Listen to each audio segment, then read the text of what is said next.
colleague, Kim Sturla.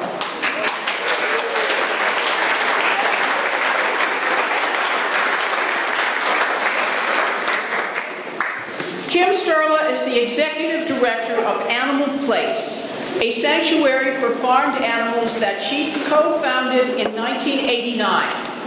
Animal Place has a 6-acre sanctuary in Grass Valley and a 60-acre rescue ranch shelter in Vacaville. Sturla has been a central figure in the animal rights movement for more than 30 years. Kim is the resident pig whisperer, able to communicate beautifully with even the wiliest of pigs. She shares her home and life with her dogs, Ralph and Marty.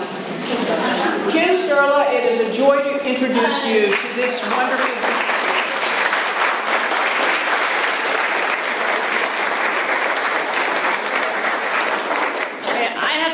evidently, which is going to be really hard for me because I usually have to move around. So I'm going to try my best to be right here. Before I go into my speech, I just want to say, buy Hope's book. I had the honor of reading a couple of the chapters to kind of get input, and it is absolutely excellent. So do buy that book and spread it around. People need to read it. So 30 some odd years I've been working in animal protection. I don't know how that can be. I'm 33. I don't know. I started 3 years old. Listen, I'd like to get a sense of the audience. So before I kind of tell you more about Animal Place and Animal Emotions, how many of you are students? Students of what? University students. You got in for free. How many of you are students? Okay, not that many. Okay. How many of you live with companion animals? Okay. You're gonna easily get what I have to share today. Not to put you on the spot, but I'd like to know how many of you are omnivores. Raise your hand. I'm embarrassed. How many are vegetarians? How many are vegans? Well, that's wonderful you're vegans. I was hoping, I like to kind of not necessarily preach to the converted. I love talking to omnivores. Last question, and the most important, how many of you have been to Animal Place, either in Vacaville or Grass Valley? Oh, nice. Okay, those of you that haven't, you must visit. It's not 6 acres in Grass Valley, we've got 600 acres in Grass Valley. And it's a beautiful facility, and we welcome you. Okay. I want to start with showing you a couple of dozen different slides.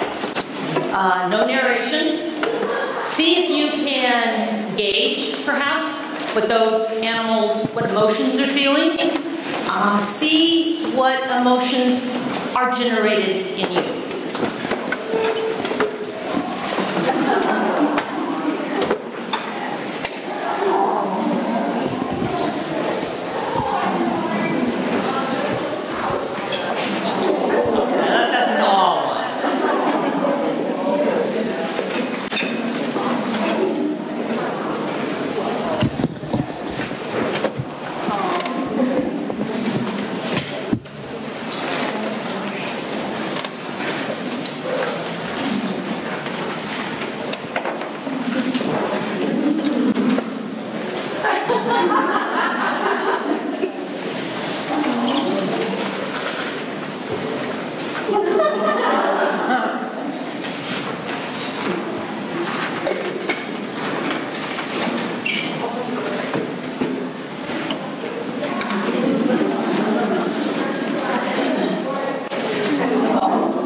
Ruby choosing it.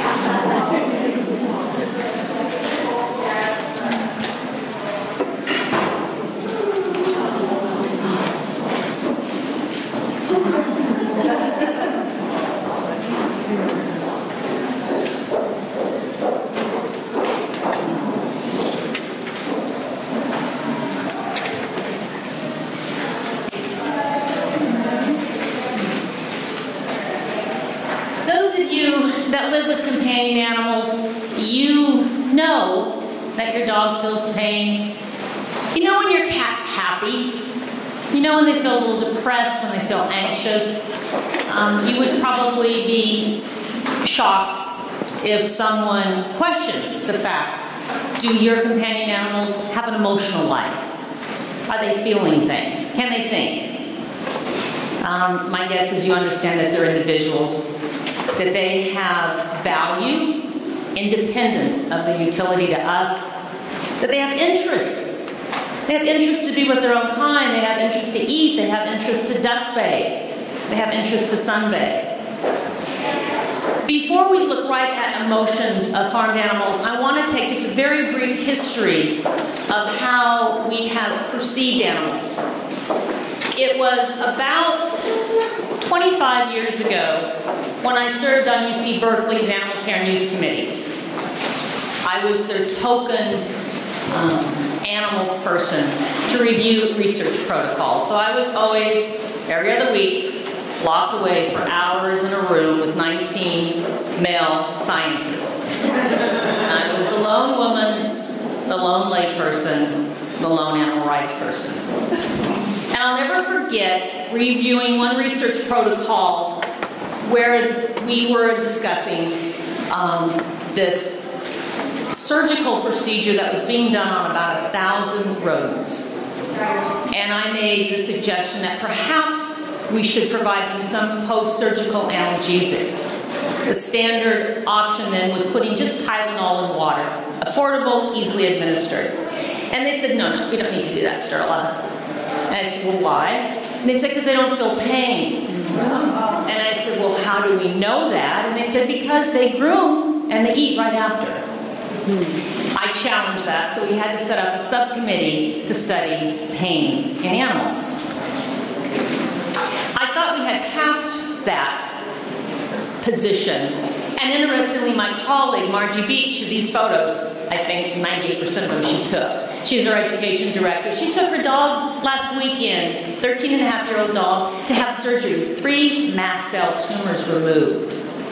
She picked up her dog last week, said, what painkillers are you putting Mina on? And her vet said none. She doesn't need them. So we haven't yet evolved, evidently, universally, to know about just treating pain in animals. So that's 25 years ago. Let's go to 15 years ago. We kind of evolved to, okay, so maybe they feel pain under some circumstances. Do they think, though? Can animals think? Well, let me tell you, there was a study done in 1998 by Oregon State University, and they surveyed scientists asking, do they believe animals can think? Now, most of the faculty said yes. However, in the zoology department, 25% said no. 25% of zoology professors said no, animals cannot think. Let's go 10 years ago. 10 years ago, we produced the film, The Emotional World of Farmed Animals. We have it out on the table. Molly Jordan, our outreach coordinator in the back, can set you up even with a teacher guide to go with it. It coincided with Jeffrey Mason writing the book, The Pig Who Sang to the Moon. And the issue on the table was, can they have emotions? Interestingly, a radical concept 10 years ago for farmed animals. At the same time, it was Michigan State University, and they conducted a study, again with their animal science faculty. 92% believed that animals had individual temperaments, just temperaments. And 61% said they believe they can experience something akin to boredom. So that whole issue of emotions, we have really, I don't think, convinced certainly the animal scientists or the general public that farmed animals, pigs, cows, chickens have emotions. Should we admit to that? Should we recognize it? It certainly puts into question even more how we treat them. You know, when I grew up, animals were always a part of my family, and they were just integrated into the household, and we fought as kids over who got to sleep with the dogs that night. And it was, any idiot could see, of course they have emotions, of course they can think, of course they can feel pain. But that belief system isn't necessarily embraced by our culture at large. Now, the emotions I want to talk about today are anger, sadness,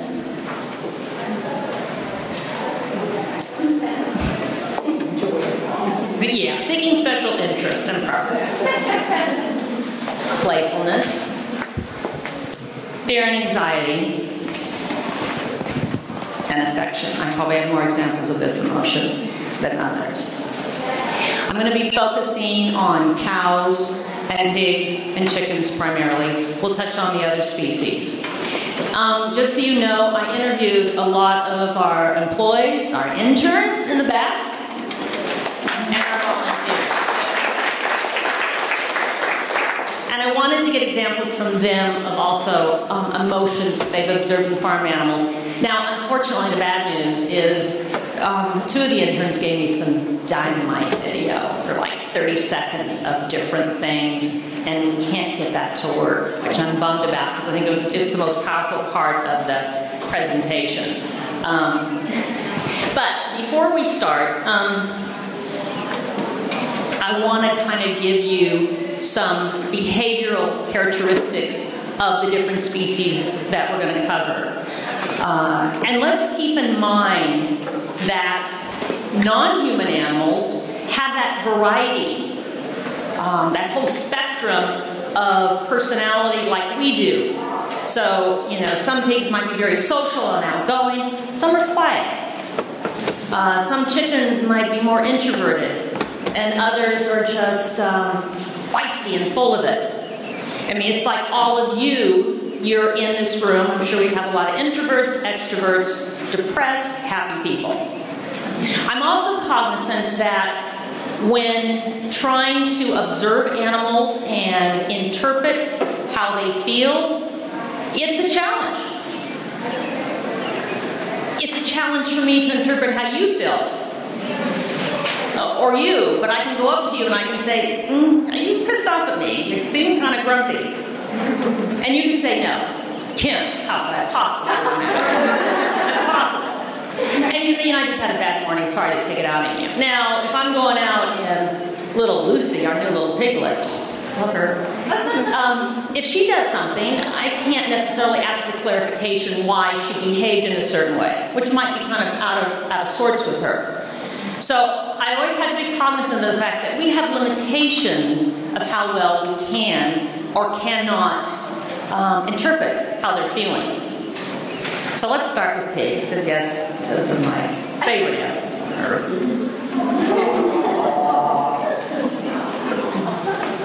One thing people don't realize, but I know the interns already know this, they're one of the cleanest of all the farmed animals.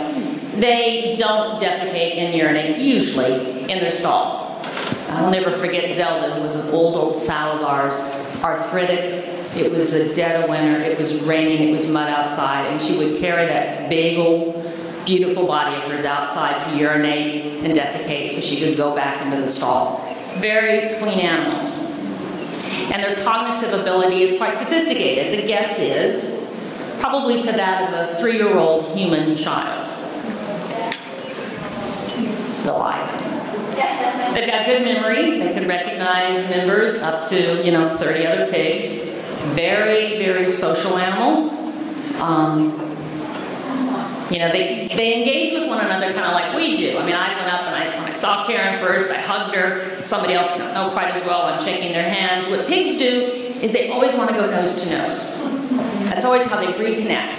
Doesn't matter if we've seen each other several times within a day. They want to do that with you. If you don't go nose to snout with them, then they're going to go snout to kneecap with you. So I cannot give anybody a tour inside with the pigs without you're going to be covered with dirty nose prints all over your pants. Now this is where I had a video, but I'm not going to be able to show. Darn it. What it was of one of the interns was of the pigs screaming wildly, and it sounds like you're slaughtering them, but in fact, what they were saying is they were waiting for their breakfast. I wanted you to close your eyes and guess how they felt by just listening to them. They're very vocal animals. As with cows, as with chickens, as with turkeys, all the sounds they make, it's not not mindless grunting or mindless screaming or mindless mooing. It's communicating a very definite purpose. And the case you were going to listen to was just, bring out the food now. Pigs are not known for being patient, a little temperamental, sweet, engaging. One thing definitely about pigs is I think one thing they hate more than anything is to be restrained at all. Hence, when you look at the horrendous factory farm conditions.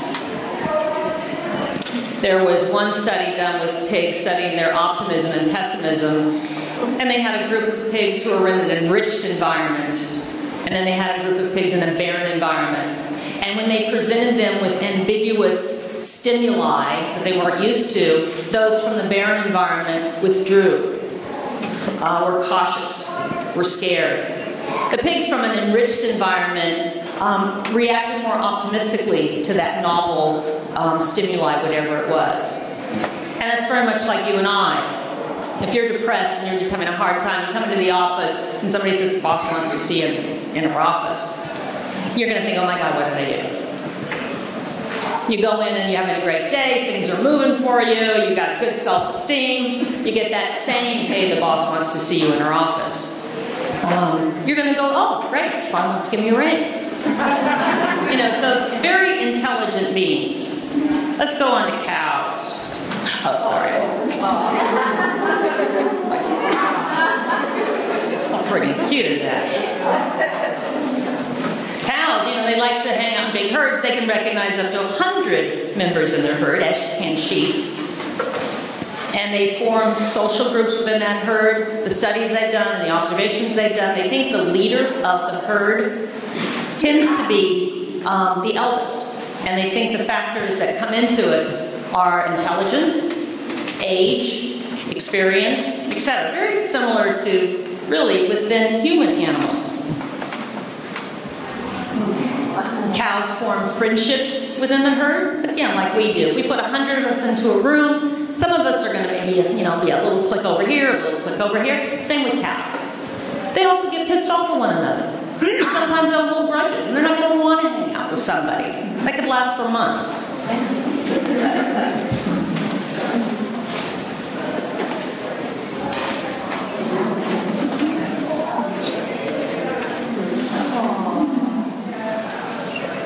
Grooming is a very important bonding component of cows. I think we see cows groom one another more than any other species. It's not restricted to the mothers licking her calves. This is Howie, an old male, and this was Nicholas, a young who we had, and then he got sick, and we had to isolate Nicholas for, I think it was several weeks. This is when we were in Vacaville. And as soon as we let Nicholas out, Howie went over there and just smothered his whole head. He had cowlicks going this way and this way. It's just very, very precious. There was also a scene, and I wish I had a photo of this.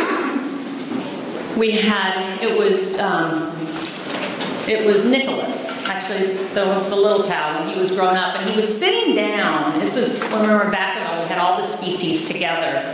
And he was sitting down, and then Lulu, who was a big sow, walked right up to Nicholas. And since Nicholas was lying down, he was nose level with the pig. And Lulu stopped right at Nicholas on the side. Nicholas leaned over and just licked her ear for like 30 seconds. Lulu stood there with her eyes closed, totally in Nicholas' eyes. Any idiot could see that. And then Nicholas stopped licking. Lulu waited, making sure that there was no more further. And then just slowly walked on. So you'll see it's not just restricted to their own species, but to others. Birds. You can say Karen is the chicken whisperer of the animal kingdom. Protective parents, fearless parents. But again, you will see varying parental care within the bird group. There was a horrible hoarding case that we got called out on, and we ended up, taking roosters and chickens and moms with their hens, and we brought them all back to Animal Place. And so we had the opportunity to observe maternal behavior. Obviously, we're a sanctuary. All the mammals are sterilized. No breeding's allowed. Eggs we collect. So we don't allow breeding. So we don't usually get to see that maternal care. And it was really interesting because there were some moms that were so protected.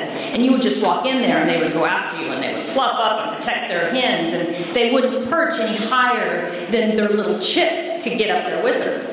But then I saw some other moms that they're a little bit more laissez-faire. You know, and so you see the whole spectrum. But as a whole, I think they're absolutely wonderful moms. Now it's another video I can't show you. I'm going to tell you, I'm not going to be able to recreate the beauty of it, but they purr. And one of our interns, Andrea, from Canada, who just left us, she was sitting down with one of the big broiler girls, and she was just stroking her and stroking her. And I had never heard this. It took one of our wonderful interns to, you know, video and audio it for me to see. And she was just purring as loud as any cat you can imagine. That's one of the moms with the from the hoarding case. Very social. They go, you know, within their group, they have stable groups of around up to 30 other birds. Their cognitive ability, despite what people will say about them, is quite sophisticated. And they will learn from their mother. They will also learn by watching the mistakes of others. Beaks, very sensitive. What I didn't realize, though, is that it's actually up to 10,000 times a day they peck with their beak. 10,000 times. And they also use the beak what? For picking up small little, you know, seeds, little insects, grooming themselves. But what do we do on the farms? We just chop off the beaks. Okay, so another thing. This one was a Finnegan a rooster giving treats to one of his female friends. What roosters do, the gentlemanly ones, is you can give them a treat and they'll go over to the treat, they'll pick it up, and they have a special call, and then the females come running. And sometimes they'll just show her, they'll pick it up, drop it, pick it up, and she'll eat it. Sometimes they'll pick it up with their beak and she'll eat it from his mouth. Some aren't so gallant and they'll eat it themselves. Some are halfway in between and they'll eat half the treats, the other half they'll keep for the girls. But it's a beautiful behavior to observe. They've also done studies that they're so smart that sometimes they're a little deceitful. So then some guys have been known, those roosters, to call the girls over when they have no treats whatsoever. And the girls fall for it once or twice, and then it's and then that rooster's going to be temporarily shunned.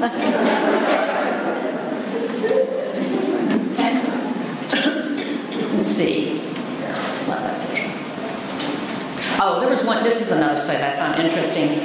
They had,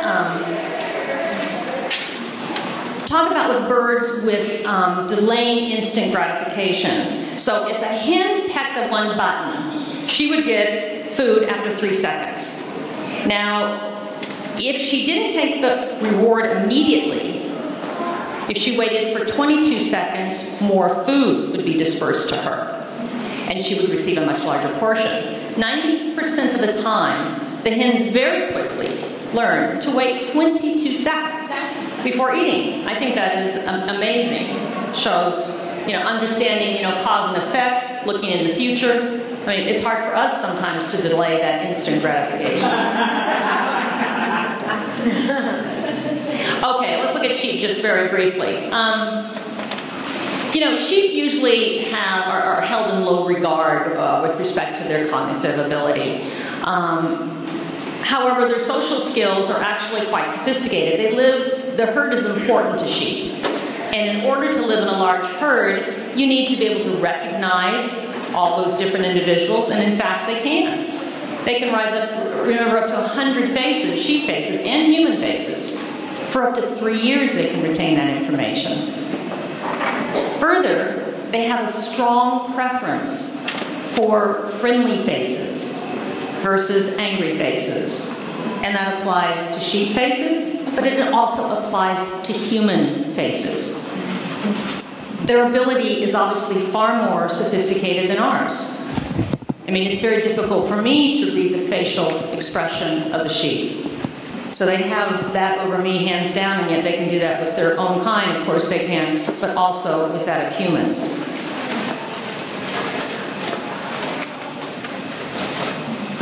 That's me. So let's start looking at some of the emotions, and let me give you some examples of them.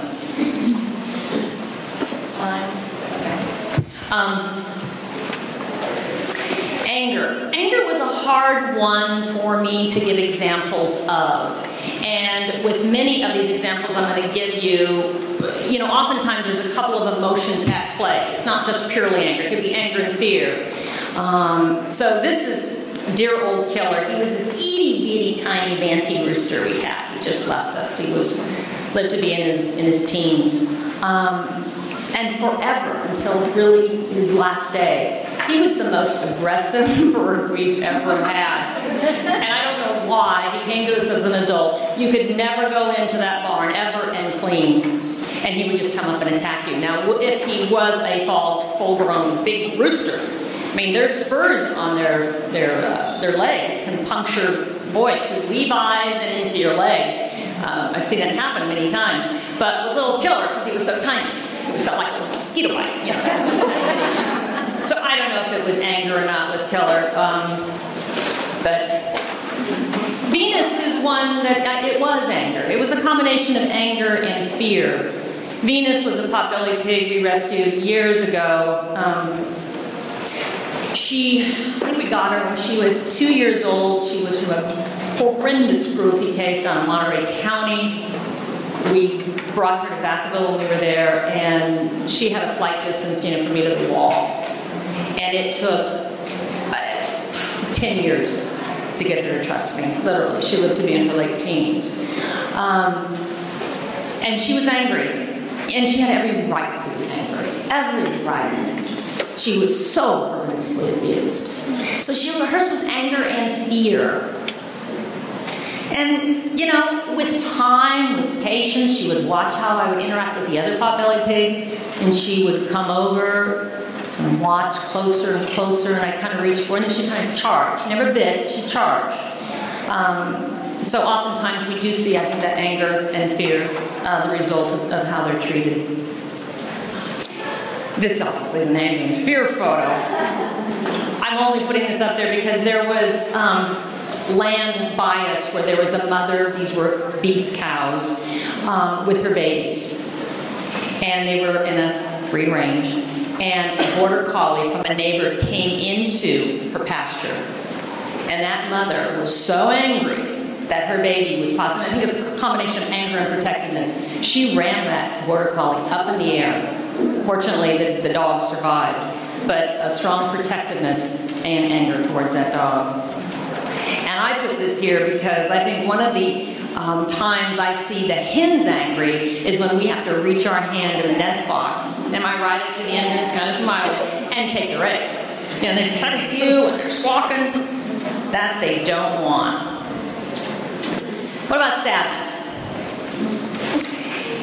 The little one on whatever side, I can't really switch around, is Lenny, and he's with his mother, Virginia.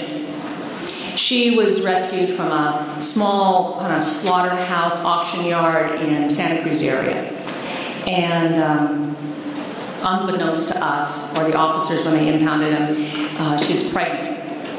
And she had shortly arrived to Animal Place, and then all of a sudden we got up in the morning and we're cleaning, and whoa, what is that little lamb doing there? We had no idea. And Virginia just passed away last year, late last year. And Lenny has always been very aloof with people. And one of our volunteers, actually my sister, comes out every Tuesday, and her thing is to groom the animal. She has that really tough task of just sitting there and grooming and playing with them. And her challenge was she was going to get Lenny, because Lenny wouldn't come anywhere near her. But interestingly, Virginia died on Monday. My sister came in Tuesday to do the grooming. Lenny came over by her for a whole half hour. He wanted solace. She groomed him for a half an hour. So, sadness, depression, I don't know. But clearly he was seeking out some kind of comfort during a very difficult transition for him. This photo is not the pig I'm going to talk about. I don't have the pig I want to talk about. So little Valerie's going to have to be a stand-in. And it's about Floyd. This was one of my most amazing experiences. And it happened, over 10 years ago. I'll never forget it. Another sanctuary had done a huge rescue, and they needed help taking some animals in. And long story short, we took one, and this was when he was maybe 4 to 5 months old. His mother was from the cruelty case, but he, Floyd, was born at the sanctuary. So Floyd knew only wonderfulness, never knew cruelty at the hands of people. And so we took Floyd. Floyd came to Animal Place. I put him in a pasture by himself, and he was very withdrawn, timid. And I, fed him. And if you know anything about pigs, they have a ravenous appetite. And they eat with gusto and enthusiasm. And Floyd wouldn't eat. Okay, so I started bringing the goods out. Grapes, no. Cantaloupe, no. I tried everything, no. He went into his barn that I set up for him, and he would not get up. He got up once a day to pee and poop, and he would go back down. I took his temperature, nothing. I swear to this, I got a baster, filled it with fruit juice, sat down with him, held his head, tried to put fruit juice in his mouth. I literally opened up his lips and we took one grape at a time, put it in his mouth, closed his mouth to see if he would chew. Meanwhile, I'm back and forth in communication with the sanctuary. There's something wrong with Floyd. They said, he was fine. I said, no, there's something seriously wrong with Floyd. I brought in one of our very submissive pigs, Penelope, thinking that would, no. He screamed and just ran away. So he says he's going to die, and there's something wrong with him. You guys have got to come back and pick him up. This went on for, 4 or 5 days. So they came in with an Econoline van, drove up to the pasture, and I said, well, how the hell are we going to get a pig into the Econoline van? He's going to have to jump in. So we're going to try to figure out something. The caretaker went in and said, okay, let me go see about Floyd. She goes in, smells her all around, jumps up. Oh my God, that's my friend, my Diane. He hightails it out of the barn. Just, the van's right there, and he was running, I don't know, maybe 100 yards, leapt into the back of the van. And Diane's looking at him, she goes, he's sick? He's lame? Because, obviously he was lame. He was so depressed, he would not even eat. And if you knew pigs, you would understand the severity of that. That was he was removed from his mother, he was removed from his litter mates. Now, when we rescue animals, usually we're taking them from bad situations, so they adjust to us. They kind of get a sense of the kindness and the love that's around it. This guy came from kindness and love. He just knew he was being separated from everything that he knew. I will never, ever forget Floyd. Let's look at seeking special interests and preferences. They like, unique foods and experiences.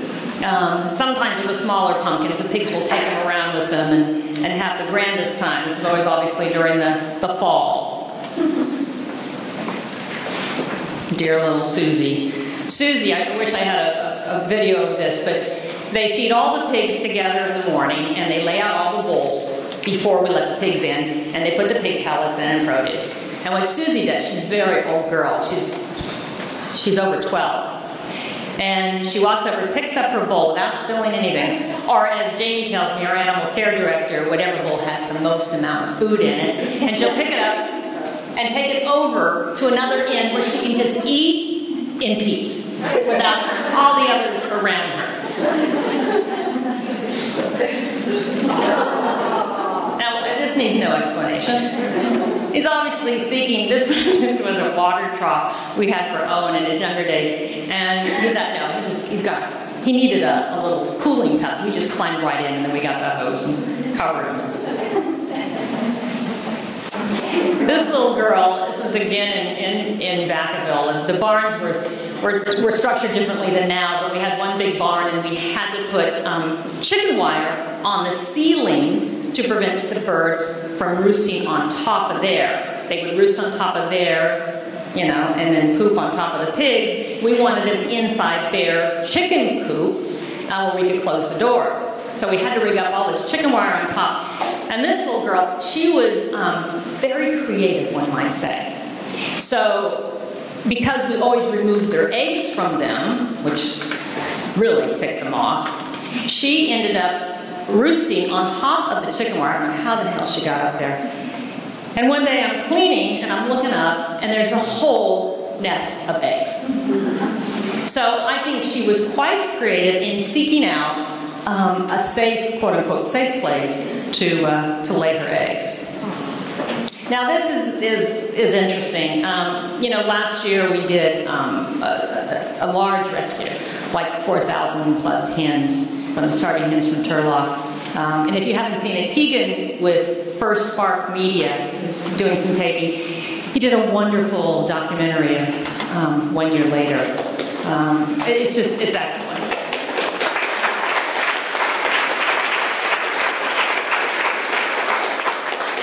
And you should remember that company, First Spark Media.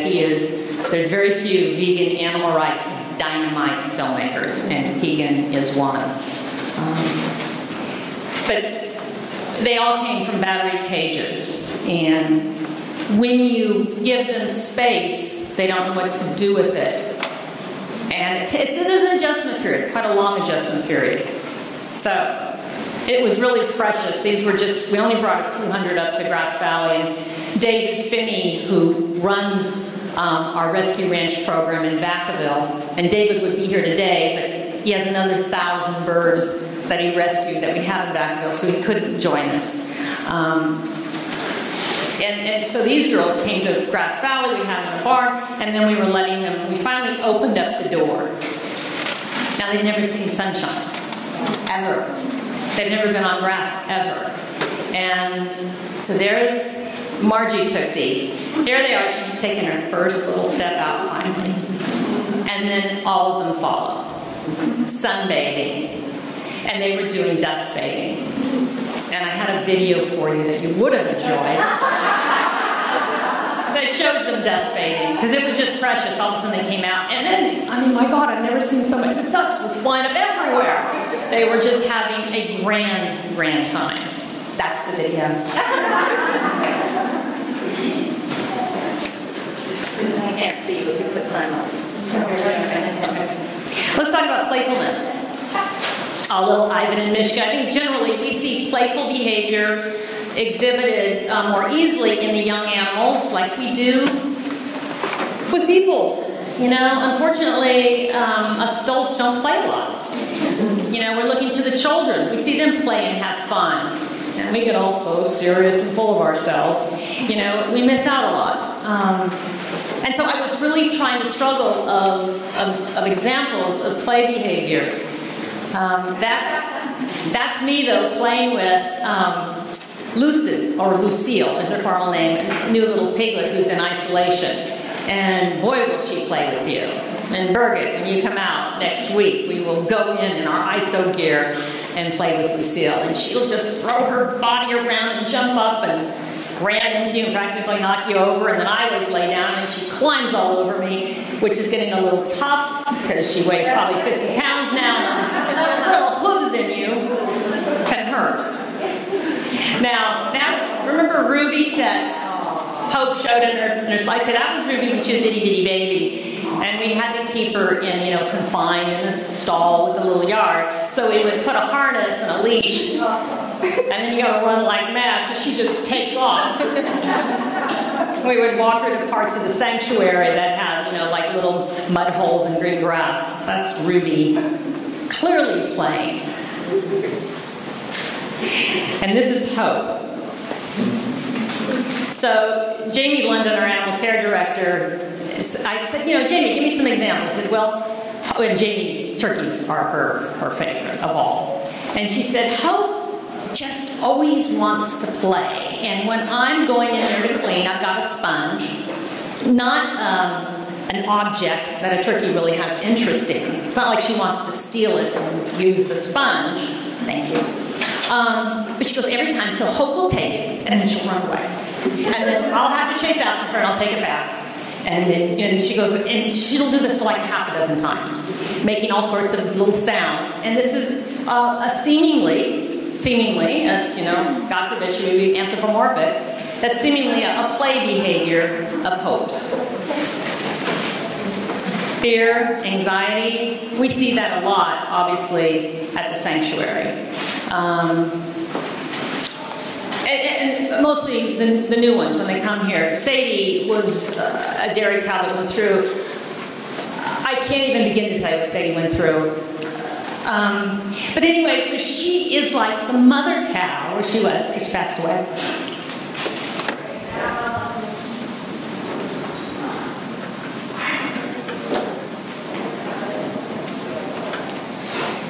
I'm sorry, guys.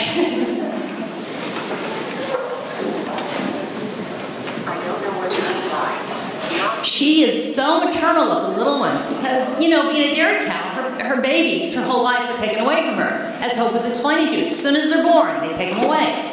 So Sadie, when she got to Animal Place and we would get new cows in, she was the mama. Finally, she was the mama. And when the little babies would get too far of a distance from Sadie, she would call to them until they would come running back to Sadie. So that fear and anxiety when her young were too far away, she called them back. There's also Joe and Jessie, too old. And some of my stories are old simply because in the olden days, I was the sole caretaker. And, you know, instead of pushing wheelbarrows, now I push paper. I think I'd rather push the wheelbarrows. But Sadie was our first cow that we rescued, the black girl. And then Joe came. He was a downer calf found at a dead pile up in an auction yard up north. And then they just had the two of them. And Sadie Jessie, had a bad life. She smashed up her rear leg, jumping out of a truck that was taking her to slaughter when she was about 4 months old. As a result, she had to be taken into UC Davis frequently to have her hooves trimmed. And the first time we took Jessie in, we loaded her up in the stock trailer, and Joe was frantic. And I'll never forget him literally galloping alongside, horizontal to the stock trailer, bellowing in fear and anxiety that she was being taken away. We learned our lesson. After that, every time Jessie had to go into Davis, we trailered them both. And we boarded them both in the stall so they could be together. This rooster, and it's not this rooster again because I don't have a photo of him. There was a rooster, big guy, kind of looked like him, who was the most passive male rooster I have ever seen in my life. And others would try to pick fights with him, and he would not for the life of him fight. And yet he was young and he was strong. And I will never forget one morning going in to let the chickens out, and he is lying lifeless on the floor. And I thought, he's dead. We scooped him up, brought him back to the house yard, because back in the old days, house yard was the hospital, the isolation barn, the nursery all in one. And we laid him down. And he kind of moved a little bit. And then he kind of, stood up. So we took him into the special needs pen, which was relatively small, maybe, 300 square feet, and filled with just hens, female hens. And he looked around. This is good. This is good. He starts talking. He starts crowing. He was, I guess, quote unquote, playing a possum. He couldn't exist in an environment that he had a whole lot more space, a whole lot more birds to deal with. But he was very, very happy within a small, safe environment. And when you talk about fear and anxiety, this was a photo. There's Dana Portnoy, volunteer in the front, of just all these crates loaded up with birds. I don't think you can go to any free-range, cage-free factory farm, I don't know what, I don't care what the hell you call it. You're going to have a lot of fear and anxiety of the animals living there.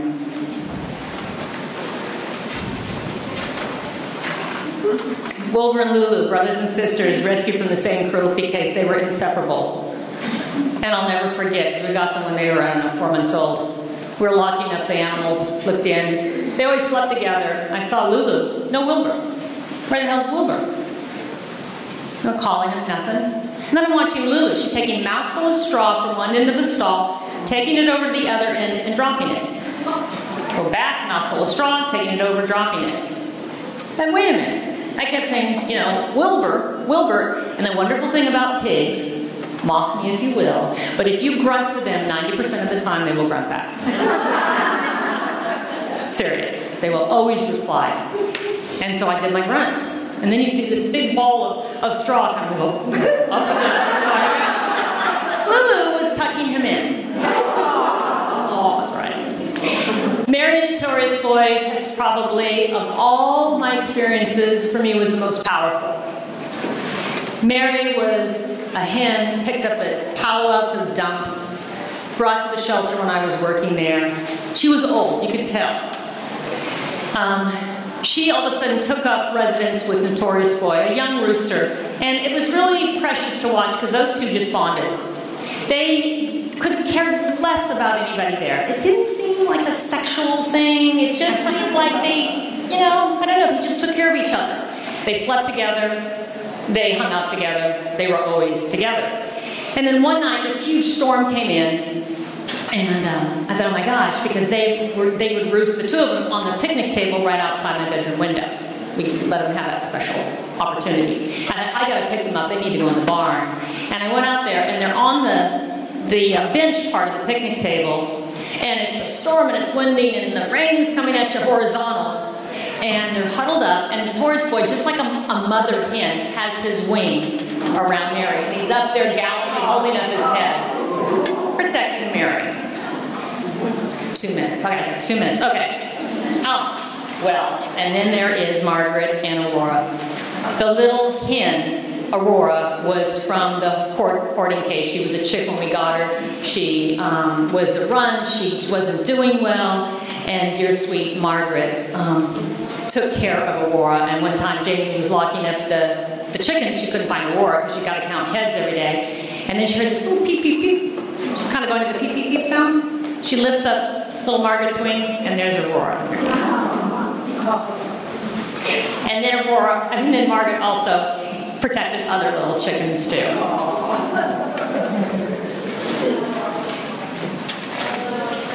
And we don't have time. I just was going to tell you about Nancy.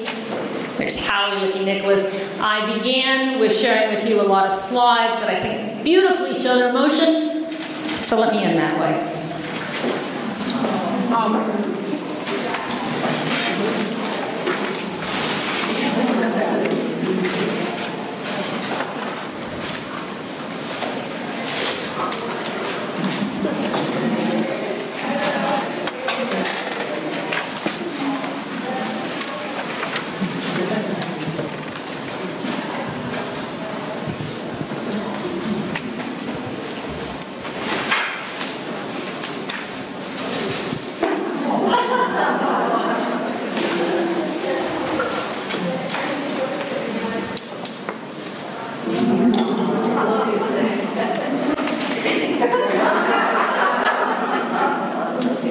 That's it, thank you.